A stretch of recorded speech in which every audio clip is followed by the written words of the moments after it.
ಎಲ್ಲರಿಗೂ ನಮಸ್ಕಾರ. ನಾನು ಗಣೇಶ್ ಪಾಟೀಲ್.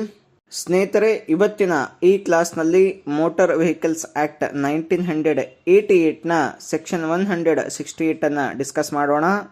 ಸೆಕ್ಷನ್ 168 ಕ್ಲೇಮ್ಸ್ ಟ್ರಿಬ್ಯುನಲ್ನ ಅವಾರ್ಡ್ನ ಬಗ್ಗೆ ಪ್ರೊವಿಷನ್ಸ್ಗಳನ್ನು ಹೊಂದಿದೆ. ಸೆಕ್ಷನ್ 168ನ ಸಬ್ಸೆಕ್ಷನ್ 1ರ ಪ್ರಕಾರ ಸೆಕ್ಷನ್ 166ನ ಅಡಿಯಲ್ಲಿ ಕಂಪನ್ಸೇಷನ್ಗಾಗಿ ಅಪ್ಲಿಕೇಶನ್ ಅನ್ನು ರಿಸೀವ್ ಮಾಡಿದ ತಕ್ಷಣ ನಾವು ಸೆಕ್ಷನ್ 166ನ ಕ್ಲಾಸನ್ನು ಮಾಡಿದ್ದೇವೆ. ನೀವು ಅಲ್ಲಿ ಪ್ಲೇ ಲಿಸ್ಟ್ಗೆ ವಿಸಿಟ್ ಮಾಡಿ ಆ ಸೆಕ್ಷನ್ ಅನ್ನು ಕೂಡ ನೋಡಬಹುದು. ಈ ತರ ಕಂಪನ್ಸೇಷನ್ಗಾಗಿ ಅಪ್ಲಿಕೇಶನ್ ರಿಸೀವ್ ಆದ ತಕ್ಷಣ ಕ್ಲೇಮ್ಸ್ ಟ್ರಿಬ್ಯುನಲ್ ಇನ್ಶೂರರ್ ಮತ್ತು ಅದರ್ ಪಾರ್ಟೀಸ್ಗಳಿಗೆ ಅಪ್ಲಿಕೇಶನ್ನ ಬಗ್ಗೆ ನೋಟಿಸ್ ಅನ್ನ ಕೊಡಬೇಕು. ಆ ನೋಟಿಸ್ ಅನ್ನ ರಿಸೀವ್ ಮಾಡಿದಂತಹ ಇನ್ಶೂರರ್ ಮತ್ತು ಅದರ್ ಪಾರ್ಟೀಸ್ಗಳಿಗೆ ಒಂದು ಹಿಯರಿಂಗ್ ಮಾಡುವಂತಹ ಅಪಾರ್ಚುನಿಟಿಯನ್ನ ಕೊಡಬೇಕು.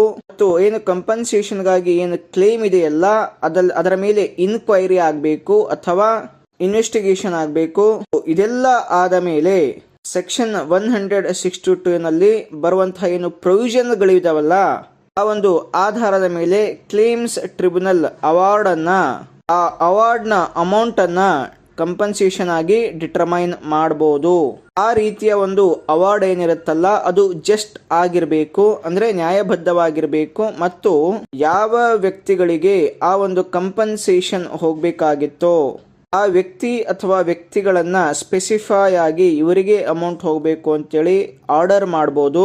ಮತ್ತು ಆ ಆರ್ಡರ್ ನಲ್ಲಿ ಕ್ಲೇಮ್ಸ್ ಟ್ರಿಬ್ಯುನಲ್ ಏನು ಅವಾರ್ಡ್ ಮಾಡುತ್ತಲ್ಲ ಆ ಒಂದು ಅವಾರ್ಡ್ ಮಾಡುವಂತಹ ಆರ್ಡರ್ ನಲ್ಲಿ ಅಲ್ಲಿ ಸ್ಪೆಸಿಫಿಕ್ ಆಗಿ ಇನ್ಶೂರರ್ ಎಷ್ಟು ಅಮೌಂಟ್ ಅನ್ನ ಪೇ ಮಾಡಬೇಕು ಅಥವಾ ಓನರ್ ಅಥವಾ ವೆಹಿಕಲ್ನ ಡ್ರೈವರ್, ಆ ವೆಹಿಕಲ್ ಓಡಿಸಿದಂಥ ಡ್ರೈವರ್ ಎಷ್ಟು ಅಮೌಂಟ್ ಅನ್ನ ಪೇ ಮಾಡಬೇಕು, ಇವೆಲ್ಲವನ್ನ ಸ್ಪೆಸಿಫೈ ಆಗಿ ಆ ಅವಾರ್ಡ್ ನಲ್ಲಿ ಹೇಳಬೇಕಾಗತ್ತೆ.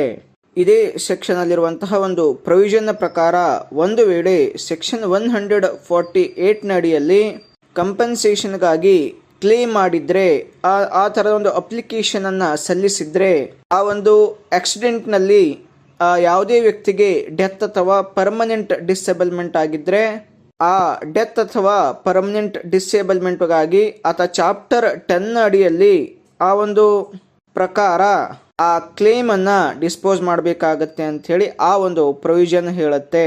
ಇದನ್ನ ಅರ್ಥ ಮಾಡ್ಕೋಬೇಕು ಅಂದಾಗ ಚಾಪ್ಟರ್ 10 ಅನ್ನ ಓದಬೇಕಾಗತ್ತೆ ಮತ್ತು ಸೆಕ್ಷನ್ 140 ಅನ್ನ ಓದಬೇಕಾಗತ್ತೆ. ಅದನ್ನ ನೀವು ಪ್ಲೇ ಲಿಸ್ಟ್ಗೆ ಹೋಗಿ ನೋಡಬೇಕು.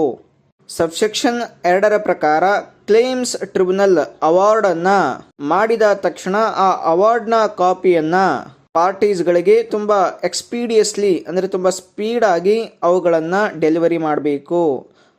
ಅವಾರ್ಡ್ ಆದಂತಹ ಆ ಡೇಟ್ ಏನಿದೆಯಲ್ಲ ಆ ಡೇಟ್ನಿಂದ ವಿದಿನ್ 15 ಡೇಸ್ನ ಒಳಗಡೆ ಅವ್ರಿಗೆ ಡೆಲಿವರಿ ಆಗಬೇಕು. ನೆಕ್ಸ್ಟ್ ಸಬ್ಸೆಕ್ಷನ್ 3ರ ಪ್ರಕಾರ ಸೆಕ್ಷನ್ 168ನಲ್ಲಿ ಅವಾರ್ಡ್ ಯಾವಾಗ ಆಗುತ್ತಲ್ಲ ಅವಾರ್ಡ್ ಆದ ನಂತರ ಯಾವ ಪರ್ಸನ್ ಅಮೌಂಟ್ ಅನ್ನ ಪೇ ಮಾಡೋದಕ್ಕೆ ಬಾಧ್ಯನಾಗಿರ್ತಾನೆ, ಲಯೇಬಲ್ ಆಗಿರ್ತಾನೆ ಅಂತಹ ವ್ಯಕ್ತಿ ಈ ಅವಾರ್ಡ್ ಅನೌನ್ಸ್ ಆದಂತಹ 30 ಡೇಸ್ನ ಒಳಗಡೆ ಅವಾರ್ಡ್ ನಲ್ಲಿ ಅನೌನ್ಸ್ ಆದಂತಹ ಎಂಟೈರ್ ಅಮೌಂಟ್ ಅನ್ನ ಕ್ಲೇಮ್ಸ್ ಟ್ರಿಬ್ಯುನಲ್ ನಲ್ಲಿ ಡೆಪಾಸಿಟ್ ಮಾಡಬೇಕು. ಯಾವ ಮ್ಯಾನರ್ ನಲ್ಲಿ ಅಂದ್ರೆ ಕ್ಲೇಮ್ಸ್ ಟ್ರಿಬ್ಯುನಲ್ ಯಾವ ರೀತಿಯಾಗಿ ಡೈರೆಕ್ಷನ್ ಮಾಡುತ್ತೋ ಆ ಒಂದು ಮ್ಯಾನರ್ ಅಲ್ಲಿ ಆ ಅವಾರ್ಡ್ ಅನ್ನ ಡೆಪಾಸಿಟ್ ಮಾಡಬೇಕಾಗತ್ತೆ. ಸ್ನೇಹಿತರೆ, ಇದು ಸೆಕ್ಷನ್ 168 ಅಂದ್ರೆ ಅವಾರ್ಡ್ ಯಾವ ರೀತಿಯಾಗಿ ಇರಬೇಕು, ಯಾವ ರೀತಿಯಾಗಿ ಅಮೌಂಟ್ ಅನ್ನ ಪೇ ಮಾಡಬೇಕು, ಎಷ್ಟು ದಿನದಲ್ಲಿ ಪೇ ಮಾಡಬೇಕು ಅನ್ನೋದ್ರ ಬಗ್ಗೆ ಪ್ರೊವಿಷನ್ಸ್ಗಳಿವೆ. ಸ್ನೇಹಿತರೆ, ನೆಕ್ಸ್ಟ್ ಕ್ಲಾಸ್ನಲ್ಲಿ ಇನ್ನೊಂದು ಸೆಕ್ಷನ್ ಡಿಸ್ಕಸ್ ಮಾಡೋಣ. ಎಲ್ಲರಿಗೂ ನಮಸ್ಕಾರ.